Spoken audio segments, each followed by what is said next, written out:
My son waited until the pie was on the table before he said it. "Mom, you apologized to Sloane's father tonight, or don't expect the money next month." He said it loud enough for 22 people to hear, and that was how I knew he had planned it that way. He is not a cruel man. He is a careful one. That is worse. 3 hours earlier, I was driving south on I-79 with the snow coming sideways across the windshield, the kind Pennsylvania saves for the last week of March. My phone lit up on the dash. Estelle Wagner. Law office. I let it ring. Whatever it was, it could keep until Monday. The voicemail icon appeared a minute later. I tapped it with my thumb and kept both eyes on the road. "Ms. Hollis, this is Estelle Wagner calling from Erie. I'm reaching out regarding Douglas Hollis. I understand the two of you divorced a long time ago." A pause, paper moving somewhere. "But there is something you need to know before you speak with your son. Please call me back tonight. It matters that it's tonight." I looked at that screen longer than a woman should with snow on the road. Douglas. I hadn't said that name out loud in years. I reached over and turned the phone face down on the passenger seat. "I'm sorry, ma'am," I said, to nobody at all. "I've got something to do tonight." Then I took the exit for stoically. I have gone back to those 90 seconds more times than I can count. Not because I would have changed my mind, because I needed to be sure I wouldn't have. My name is Marianne Hollis, and for 25 years I was a school nurse in Erie, Pennsylvania. 16 of those years I spent in an elementary building on the east side, taking temperatures and finding out which children said their stomach hurt because their stomach hurt and which ones said it because there was nothing to eat at home. The last 9 years, I worked the memory care wing at Spring Hill, on the night rotation, different building, same job. You sit with people, you learn what they are actually asking for when they ask you something else, and you learn the tests. Every one of them. I had no idea, then, that it would ever matter to me personally. Douglas left in April of 1991. Grant was 6.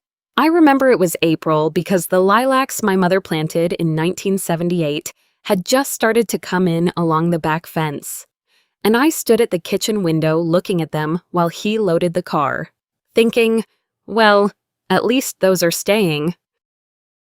I worked nights after that. Nights paid $1.40 more an hour. I would get Grant to bed, drive to Spring Hill, come home at 7, make him eggs, sleep from 8 until 2:30, and be standing on the corner when the bus came. I did that for 11 years. I am not telling you this so you will admire me. Every woman I knew was doing some version of it. I'm telling you because it is the reason I never learned how to need anything from anybody. That turned out to matter later, too. Grant did well, better than well. He owns a commercial HVAC company outside Pittsburgh, 40 employees, and a house in Sewickley with a room in it whose only purpose is to hold books nobody reads. 4 years ago, he called and said he wanted to help me. $2,750 a month? I said no. He asked again the next week, and the week after that, and eventually I said yes. People have asked me why. They ask it kindly, and they ask it the other way too. So here is the truth. My PSERS pension is $4,200 a month. The house has been paid off since 2004. I spend $38 a week at the grocery store, and that includes the flowers. I did not need the money, but on the 2nd of every month, Grant called. He would say, "Did it come through, Mom?" And I would say, "It came through, honey," and then we would talk for about 6 minutes. The weather, the Steelers, Sadie getting her wisdom teeth out and being furious about the soup. 6 minutes, once a month. I never spent $1 of it. Not one. It sat where he sent it, and I let it sit. I wasn't buying groceries. I was buying 6 minutes. There is a green folding chair in the back of my Subaru, canvas seat, aluminum frame, a cup holder in the armrest that has never once held a cup. I bought it at a Dick's Sporting Goods on Route 19 the spring Sadie started swimming. I bought it because at Sadie's first meet, I walked into the natatorium and the Ashbys had taken up a whole row. Prescott, Diane, Sloane's sister, 2 cousins, jackets thrown over the empty seats to save them. Grant was down at the far end. Everyone said hello, everyone was perfectly nice, and there was nowhere to sit. So I stood in the back by the doors, and afterward I drove to Dick's and bought the chair. And I told myself it was practical. Bleachers are hard on your hips at 63. That's what I said to myself. I carried that chair to swim meets for 4 years. I carried it to Wyatt's soccer games and set it up at the corner of the field, a little apart, where I wouldn't be in anyone's way. 4 years. And it never once occurred to me to ask why a grandmother has to bring her own seat. That's the part I'd like people to understand before we go any further. Nobody locked me out of anything. Nobody was rude to me. I was simply never expected. And I made myself easy to not expect. I lied to myself for 4 years. That night, I ran out of places to put the lie. I stopped at the Wegmans on Peach Street on my way out of town. Because you do not walk into Diane Ashby's house with your hands empty. I had been buying a gift basket for that family for 11 years. Never once had I gotten it right. Diane would take it at the door, say something warm, and set it on the sideboard where it stayed until I left. One Thanksgiving, I brought a box of pears from an orchard outside Northeast that people drive an hour for. And I found it 3 weeks later in her pantry, still sealed, behind the paper towels. So I no longer tried to get it right. I tried to get it done. The deli counter at that Wegmans opens at 6 in the morning, and Roberta Pruitt has been standing behind it since before I moved to that side of town. Bobby is 73 years old. She has forearms like a bricklayer and a laugh you can hear from produce. She was slicing provolone when I came up. She did not look at me. She never does when the slicer is running. "Marianne Hollis," she said, "you look like a woman driving to Pittsburgh. I am, I told her a half-pound of the provolone and a half-pound of the good ham. And while she worked, I asked about her daughter. I'd heard from someone in the pharmacy line that Renee had moved back to Cleveland. "She wants me to sell the house," Bobby said. "Come live with her. Watch the 3 little ones. She says I'd save a fortune." "What did you tell her?" I said no. And Bobby folded the paper over the meat, creased it once with her thumb, and taped it. "And she stopped calling. 5 months now." She said it the way you'd report the weather. Then she looked up at me for the first time, over the top of her glasses. "Mare, I'm on my feet at this counter at 6 in the morning. I eat ramen 3 nights a week, the real kind, not the cup. I'm not an animal. My drug plan runs out in November, and I don't know yet what I'm doing about that." She set the package on the scale. "But every morning I wake up in a house I picked." I didn't have anything to say to that. I stood there in my coat with my car keys in my hand, and I felt something turn over in my chest that I did not want to look at directly. "Doesn't it get lonely?" I asked. "Sure it does." She punched the price sticker. "Lonely I can do. I've done lonely. It's the other thing I can't do." "What other thing?" Bobby handed the package across the glass. "Being a line item," she said, "in somebody's budget, sitting at a table where everybody's real polite to you and nobody moves over." I took the package. My hand was not entirely steady, and I hoped she didn't notice. And she absolutely noticed, because she has been reading faces across that counter for 30 years. Then She did the thing she always does. She reached back into the case, took one more slice of provolone, laid it on a square of wax paper, folded it, and dropped it in the bag. She didn't ring it up. She never rings it up. She has been putting that extra slice in my bag since 2016. I want to tell you what that is worth, and I'm going to have trouble because it sounds like nothing. It's 4 cents of cheese, but in that whole year, I could not think of one other thing anybody had given me that did not have a hook in it. Every kindness in my life came attached to a Saturday I was expected to be free, or a phone call I was expected to be grateful for, or a room I was expected to sit quietly in. One slice of provolone, no terms. "Have a good time tonight," Bobby said, and turned back to the slicer. "It's not that kind of dinner." "I know, it isn't." She didn't turn around. "You've got your church face on." I drove to Pittsburgh with a gift basket on the passenger seat and a paper bag beside it. And somewhere around Zelienople, I reached over, opened the bag, and ate that slice of cheese in the car like a woman stealing something. It was the best part of the whole day. I did not know yet that it would also be the last good part. 3 weeks before that dinner, I put an end to $11 million with one sentence, and I did not know I was doing it. The Duquesne Club, downtown Pittsburgh, a fundraiser for a children's hospital wing. Grant's company had bought a table, and one of the seats went empty when a client canceled, so Sloan called me on a Tuesday and asked if I'd like to come. I understood what I was. I was a seat filler. I went anyway, because I owned one good dress and had nowhere else to wear it. Prescott Ashby held court at the far end of the table with 5 men I didn't know. Attorneys, a builder, somebody from a bank in Wexford. He was raising money for a logistics park in Beaver County, a warehouse development, 90 acres near the interchange. He needed partners.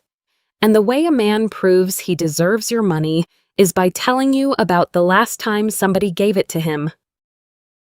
So, President told them about Ohio 2018.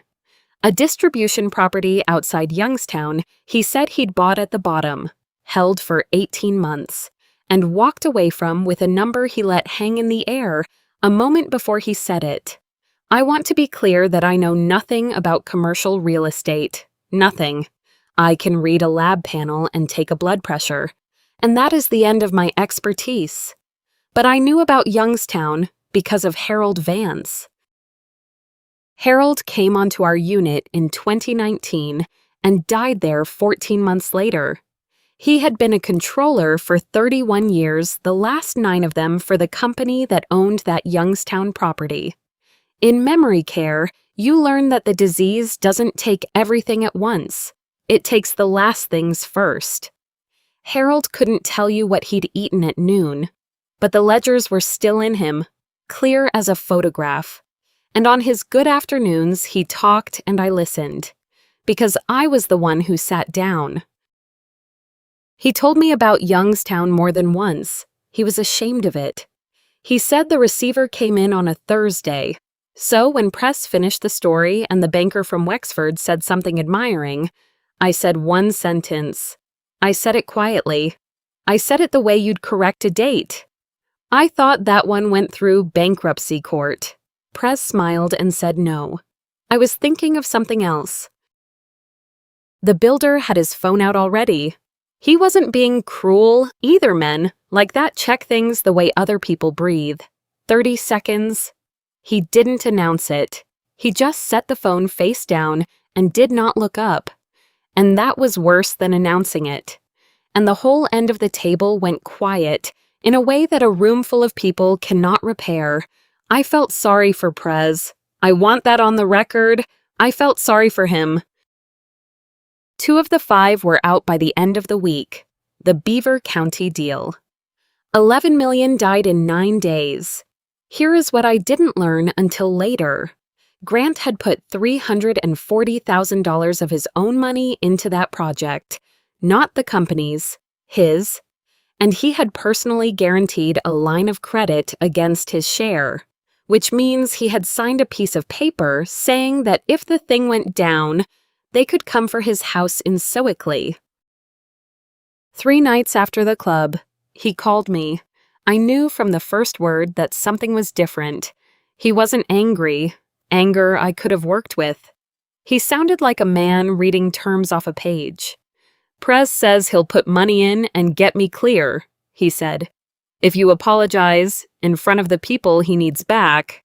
Nobody in this story cared about my honor, and I doubt anybody cared much about Press's either. My son had found a buyer for my dignity, and he had already agreed on the price. There were 22 people in that house. I counted them from the entryway while Diane took my gift basket and set it on the sideboard, refinished oak floors, a fire going, jazz coming out of speakers built into the walls, so you couldn't tell where the music was. Everything in that house was expensive in a way that did not want to be noticed.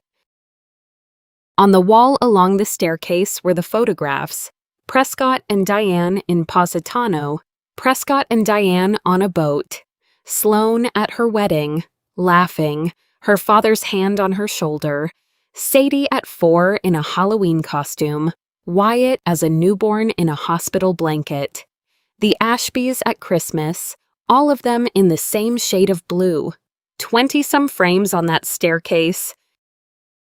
Not one of them had anyone from my side in it. Not my mother, not me, not even Grant alone. He was in 3. And in all 3, he was standing next to one of them. I had noticed that wall for 11 years, and I had never once let myself finish the thought.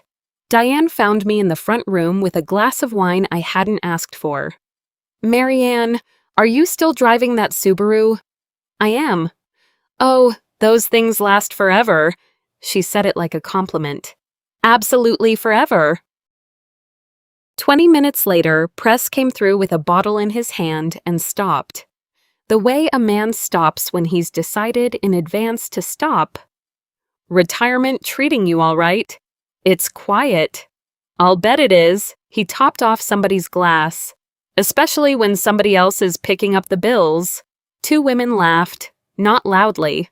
It was the other kind of laugh, the kind people do to get out of a room. And then Sloane, later, in the kitchen doorway, to a cousin who'd asked something about me. "Grant has always believed in providing for family, not helping, not supporting, providing, the word you use for a dependent." I watched my son through all 3 of those. He was standing 8 feet from me with a beer he wasn't drinking. He didn't laugh. He didn't defend me either. What he did, and I have gone over this 100 times since, is that after each one, he looked at Prez. Not at me, at Press. A quick check, a half-second, the way a kid looks at a teacher to see if he's in trouble. That was the moment I understood that my son was not the one running the evening. I went out to the back patio to get away from it.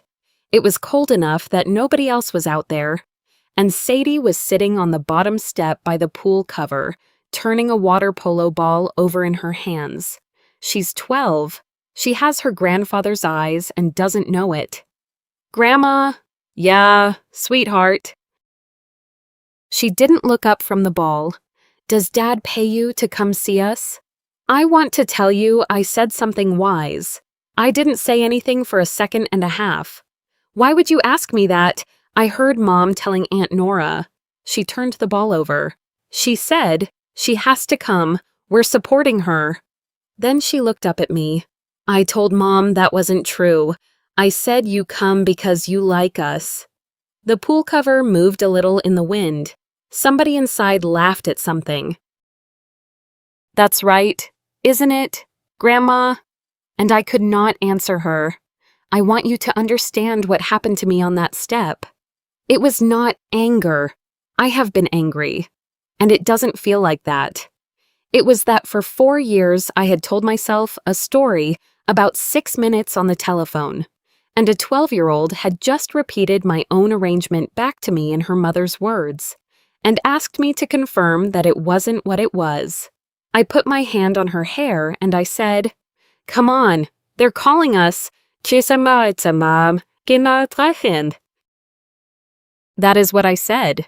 That is all I could get out. I walked back into that house and sat down at the table with the thing already decided. Not because of Prescott Ashby, not because of my son, because a 12-year-old had just asked me whether her grandmother's love was a monthly expense. Prescott stood up around 9 o'clock and tapped his glass with a fork 3 times. The room went down to nothing. "I'll keep this short," he said, and a few people laughed because he'd said that before. "Family matters to me. It's the only thing that's ever mattered to me, and I've always believed that a family has to be able to admit when it's wrong. That's all. That's the whole thing. That's what I believe." Nobody looked at me. Nobody had to. The silence pointed. Then my son stood up. Grant had his napkin in his left hand, and it was shaking. And he did not put it down, and I think he genuinely did not know it was shaking. He looked at a spot on the tablecloth about a foot in front of my plate. "Mom, I've tried to make things easier for you for 4 years. He took a breath. "I've never asked you for anything back. I'm asking for one thing." Somebody's chair creaked. "If you won't do it starting next month, I'm ending the support." My grandson at the kids' table with a fork in his fist? I did not stand up. I folded my napkin and laid it beside my plate, and I asked him a question that nobody in that room could follow. "Grant, do you remember calling me on the 2nd of every month?" He blinked. Yeah, 6 minutes, sometimes 7. "Mom, what are you talking about?" I reached into my coat, which was over the back of my chair, and took out an envelope from the inside pocket. It wasn't legal paper, it was a check. I put it down on the table, in the open space between the apple pie and the cream pitcher, turned so it faced him. $132,000. Pay to the order of Grant Hollis. Sloane leaned across her mother to see the number, and I watched the color go out of her face in real time, the way it goes out of a person who has just understood something about their own household. 48 months, I said. $2,750 a month? I never spent $1 of it. Nobody said anything at all. It's been sitting in a savings account at Northwest Bank since the first deposit. I opened it the same week. I was going to give it to Sadie and Wyatt for school. I looked at my son. But if it's a leash, then I'm giving it back. Grant did not reach for it. He stood there over his own dinner table with a shaking napkin in his hand, in front of his wife and his in-laws and 22 people he needed to impress. And he could not pick up a check for $132,000 that had his name on it, because picking it up was a confession, and everybody at that table was going to watch him do it. I stood and took my coat off the chair. "I'm not apologizing. Not tonight. Not ever." Prez got up too fast and hit the table with his thigh, and the glasses rang. "Marianne, sit down. We can talk about this. Nobody wants Mr. Ashby." I put my arm through my sleeve. "I was a school nurse for 25 years. He stopped. "I know exactly what it looks like when a child is telling a story and praying nobody checks." I would like to tell you I said that with some kind of triumph. I didn't. It came out tired. He was 71 years old, and he had just been handled in his own dining room by a woman in a 9-year-old dress, and I felt no pleasure in it. I went to the kids' table. I kissed Sadie on the top of her head, and she grabbed my wrist and held it for a second. I put my hand on Wyatt's hair, and he said, "Are you leaving?" And I said, "I'll see you, buddy," which was not a lie yet. Then I walked out through the mudroom and let myself out the back door. The green folding chair was in the trunk of my car the whole time. It had been in there since Wyatt's last game. I never took it out again. I found out later what happened after the door shut. Nobody moved. The pool heater cycled on somewhere out past the patio. And for about a minute, the only sound in that house was a machine keeping water warm for a season that hadn't arrived. Nobody touched the check. Diane finally started clearing plates. Sloane went upstairs. And at some point that night, nobody will tell me who somebody slid it under the fruit bowl so the guests wouldn't have to keep looking at it. I drove north on I-79 with the heat on my hands, and I was 30 miles from home before I understood that I was not upset. I was lighter than I had been in 4 years. I slept until almost 9, which I had not done in 20 years. And I listened to the voicemail sitting on the edge of my bed with my coat still on the chair from the night before. Ms. Hollis? Regarding Douglas Hollis. I called at 9:04. Estelle Wagner answered her own phone, which I've learned she always does. Ms. Hollis, thank you for calling. I'm very sorry. I would rather not do this over the telephone. Could you come in this morning? Her office was above a bakery on West 8th, 10 minutes from my house. I have driven past that building for 30 years. She stood up when I came in. That's how I knew. Douglas passed away 11 days ago, she said. Pancreatic. It was about 7 months. Start to finish, 11 days. I sat down and did the arithmetic without meaning to. 11 days ago, I was buying provolone. 7 months ago, I was raking leaves. There was a service in Sarasota, private, immediate family only, that was his instruction, not anyone else's. I want you to understand that. He wrote it that way himself. Immediate family, I said. Yes. He didn't have any. Estelle didn't answer that. She opened a folder.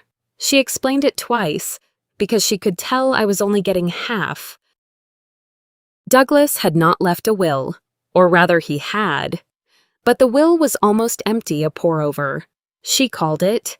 What he had was a revocable living trust, executed in 2023 and funded properly, which meant there would be no probate, nothing filed with a court, nothing public, no 18 months of waiting. He had named a successor trustee. That's you, she said. There were 9 commercial properties in Sarasota and Manatee counties, all with professional management companies already in place, all of them still collecting rent that week. There were brokerage accounts. There was an irrevocable life insurance trust he had set up years earlier and paid the premiums on faithfully, which existed for one purpose: to cover the federal estate tax so that nobody would ever have to sell a building in a hurry to pay the government. He had thought about the tax. He had thought about the timing. He had thought about a woman in Pennsylvania having to make decisions in a bad week. The estimated value, Estelle said, is approximately $18.4 million. I laughed. It came out before I could stop it, and it was not a nice sound. Estelle didn't flinch. She had heard people laugh in that chair before. I'm sorry, I said. Don't be. I divorced that man 35 years ago. I know. He left in April of 1991. He left me with a 6-year-old and a Corolla with a broken heater. I drove that child to school in January, wearing his coat and a blanket, and I scraped the inside of the windshield with a spatula. Estelle folded her hands. Ms. Wagner, are you certain you don't have the wrong name? I'm certain. I looked out her window at the roof of the bakery, and I could smell it through the floor. And I remember thinking that it was a strange thing to be able to smell bread at a moment like that. Then I asked her the only question that actually mattered to me. Grant is his son. His actual son. Why wouldn't he leave it to Grant?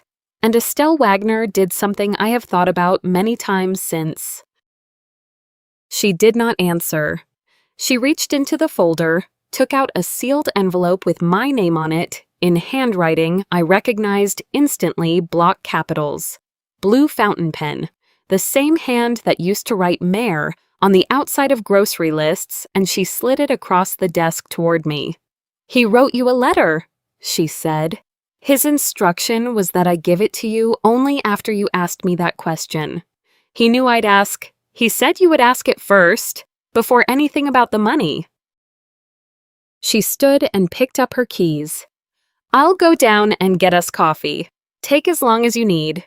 4 pages, both sides, block capitals in blue ink. The way he wrote everything, Mayor. If Estelle handed you this, it means you asked the right question. And it means I was right about you one last time, which is the only thing I have been consistently good at.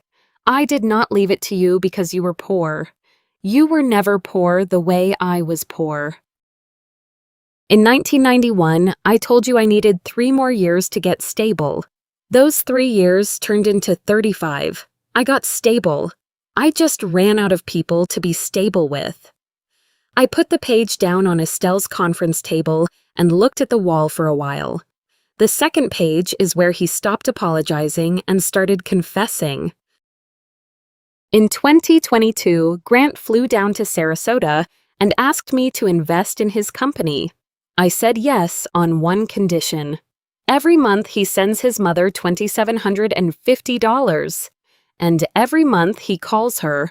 I thought if I couldn't repair it myself, I could at least buy it for you. Mayor, I was sending him $3,500 a month. He kept $750. I knew from the first month. My bookkeeper flagged it. I kept sending it anyway because I was afraid that if I stopped, he would stop calling you. That is the worst thing I have ever done. Worse than leaving. When I left, I only took myself away from you. This time I turned you into a line item on our son's payroll, and then I paid to keep you there. I did the math, because I am the kind of woman who does the math. 4 years, 48 calls, 6 minutes each. 288 minutes. 4 hours and 48 minutes of my son's voice. And every one of those minutes had been purchased by a dying man in Florida and marked up by $750. And here is the part I have not been able to put down. There was a call the November before last, because the storm windows were out where Grant coughed mid-sentence and said, "Hang on, Mom, let me grab a pen." I remember being pleased.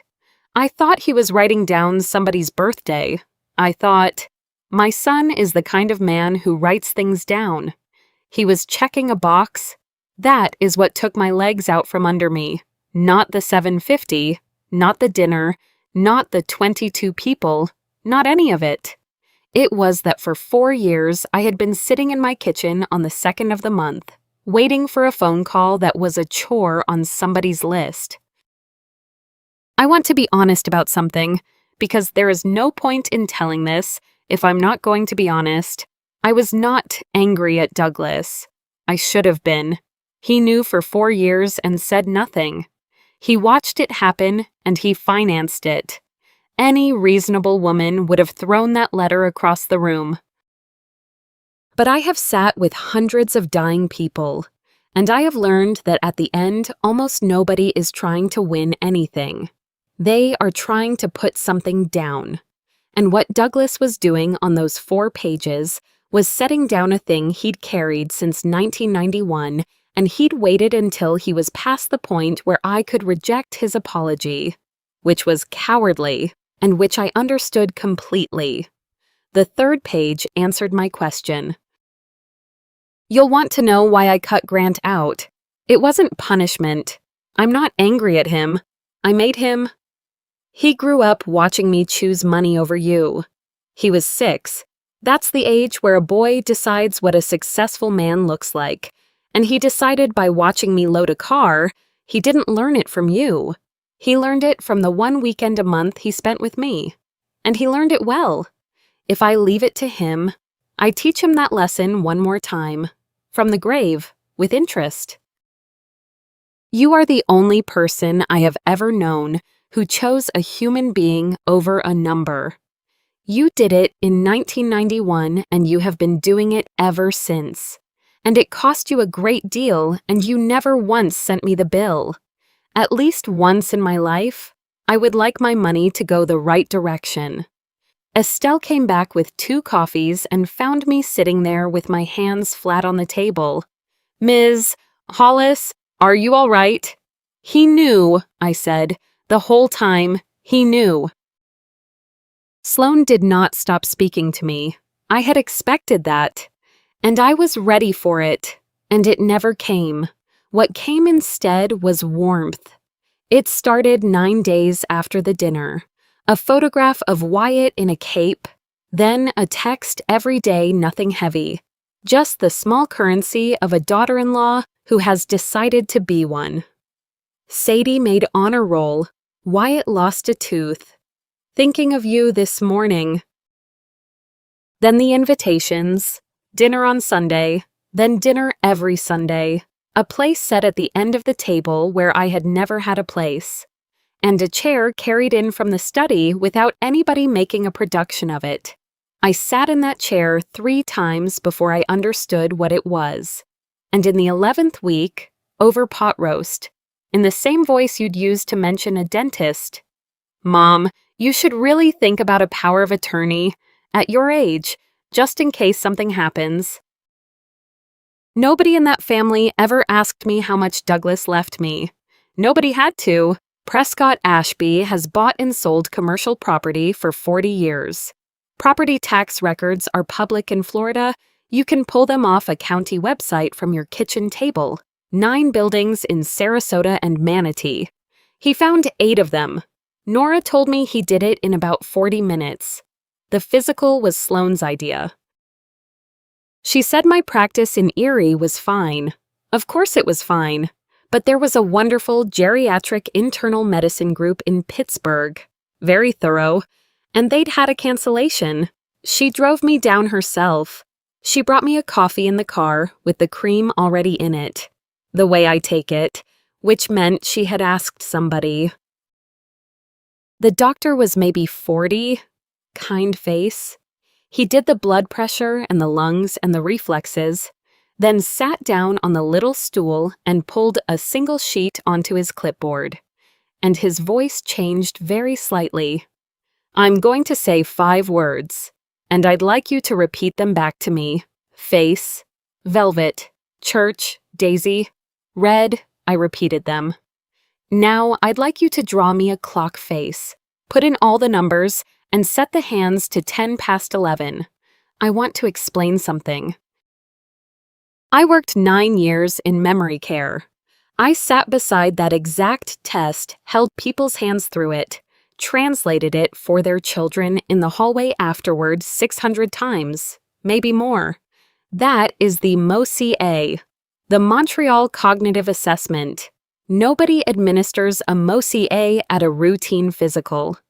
You administer it when somebody needs a document, when somebody needs a physician's signature on a piece of paper that a lawyer can carry into a courtroom. I drew the clock. I did the trail making and the letter fluency and the delayed recall. And when he asked for the 5 words at the end, I gave him all 5. In order. 30 out of 30. Then I put my hands in my lap. Doctor, I'd like you to print that, sign it, and date it. 2 copies, he looked up. 1 for me, I said, and 1 for my attorney. Her name is Estelle Wagner, in Erie. I'll write down the facts. He held my eyes for about 3 seconds, and I watched a man understand a situation, and then he wrote it down without asking me a single question. Sloane was in the waiting room the whole time. Looking at her phone, she asked me how it went. I said it went fine. Nora gave me the rest 4 weeks later, at a diner in Cranberry Township, on her lunch break, still in her scrubs from the vet clinic. It was a screenshot. Sloane had meant it for her father and sent it to the family thread instead, and pulled it back 40 seconds later. But 40 seconds is a long time when your sister has never once looked at you. Dad, just keep her happy until the trust clears. Grant can handle the rest. I spent the last 9 years of my career watching families do exactly this to my patients. I sat in conference rooms while sons explained why mom couldn't be trusted with her own checkbook anymore. I never once imagined I'd be the one recognizing it from the inside of it. It turned out that being just a nurse was the thing that saved me. He came to Erie on a Tuesday in October with a box from the bakery on Buffalo Road, 40 minutes out of his way, where I used to take him for a chocolate donut on the last day of school every June. He remembered. That made all of it harder, and I think he meant it. We sat on the back porch. Neither of us opened the box. He said the right things, and most of them were true. The company had gone under in September. He'd let 14 men go. I knew 2 of their fathers. Prescott had told him he needed to learn to solve his own problems, which is easy advice when it isn't your business. He said he was ashamed. He cried a little, and my son does not cry. Then, 40 minutes in, with his hands around a coffee he hadn't touched. Mom, I've been thinking if we invested together, even something small. I didn't get angry. That surprised me more than anything. I went inside and came back with 1 page. Not the whole letter. The paragraph about the $750. He read it. Then he read it again. And I watched him read the same 8 lines twice. And then he said the only worthwhile thing he said that whole afternoon. I wasn't going to keep it. At the start, I was only going to hold it a few months. Till we got through a rough patch. How long has it been? He looked at the porch boards. 4 years. I didn't raise my voice. I didn't list anything. There is nothing less useful than telling a person a thing he already knows. I said 1 sentence. Do you know what the worst part is? It isn't the $750. It's that I believed those 6 minutes were real. He put his face in his hands. I let him sit there. I didn't touch him. 35 years earlier, I had watched a man load a car from that same kitchen window, and I would like to say I didn't compare them, but I did. 3 days later, I sent him a letter, certified, return receipt requested, because I wanted him to have to sign for it. 4 sentences. I forgive you. I am not going to see you again. I'm not angry, I just understand now. When Sadie turns 18, tell her that her grandmother has an address in Erie.